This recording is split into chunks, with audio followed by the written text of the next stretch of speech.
For the past few years, Murfreesboro Natural Resources has been counting the number of birds that are found in our parks. We've been doing some bird surveys. We've been working with a professional ornithologist who knows all there is to know about birds, and we've been working with her over the past few years to get a good baseline data model for our natural areas in our parks. Utilizing birds in these kinds of studies helps us understand what's going on in the environment. It is kind of a broad overview picture of the habitat, what it's supporting.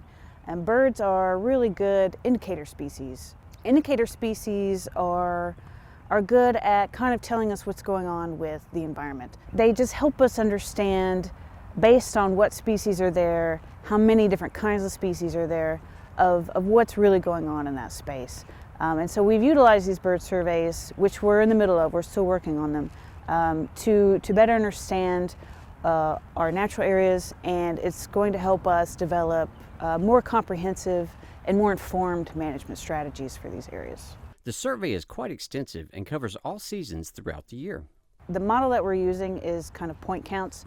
So the ornithologist has their walk path, and she will stop every 5 minutes or so and do a count and capture what species are there. And so doing this twice a month for each natural area, we've been able to develop a pretty comprehensive list of the birds that are coming through. And we do each area for a full year. So we capture all season variety. We capture our year-round residents, we capture our summer breeders, our migratory birds. So we're able to capture that full season. One of the cool things about birds here in Tennessee is a vast majority of them are migratory. So we get to see birds from various different parts of the country, and even in other countries, come through and stop here, rest here. That's why these spaces are so critical. Migration is a very taxing process.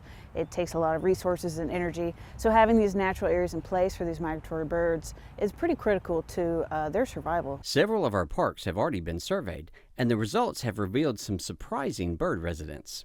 Some of the cool birds that we've seen coming through here, various warblers. Warblers are one of our popular birds. They're very hard to spot a lot of times.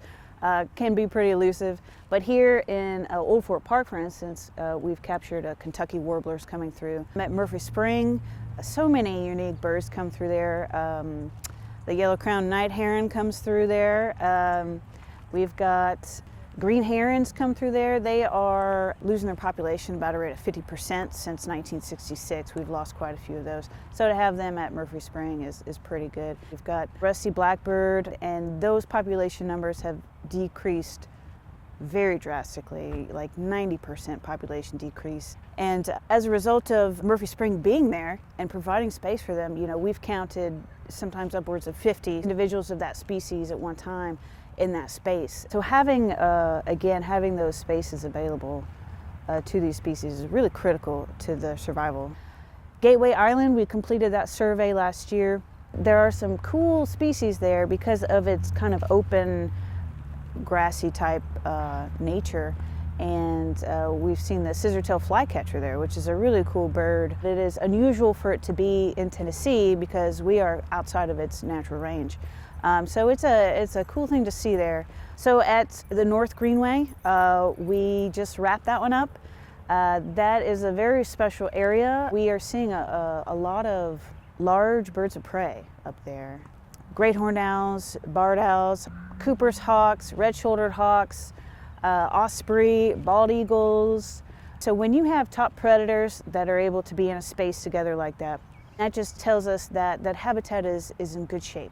We are currently in the middle of doing bird surveys at Jordan Farm, which is the soccer fields next to Siegel. We're in the middle of starting at Barfield. So we've got Barfield, and those two areas are very large areas, so we'll probably just focus on those two areas for now. And then we'll be moving on next to the Red Mile wetlands areas, the Black Fox and Nickajack wetlands out on Red Mile Road. Bird watching is becoming more and more popular, and there are several ways you can get involved in helping to count birds in our area. There are ways people can get involved. We have a nest box program, at Barfield right now, and we've been doing that for about 4 years. So we've got 4 years of steady data on cavity nesting bird trends at Barfield Crescent Park. And so what we do is we just go around during the breeding season, basically from March to, can go all the way to August. And we're going around to each box and counting them on a regular basis, on a consistent basis, and capturing nesting habits, number of eggs laid, number of babies fledged, and just adult activity around those nest boxes. As far as counting birds, anybody can contribute to that. You can use eBird, which is a widely used app that people use. You can count birds in your backyard. There's the Great Backyard Bird Count that Cornell puts on, a national study that is trying to track population trends.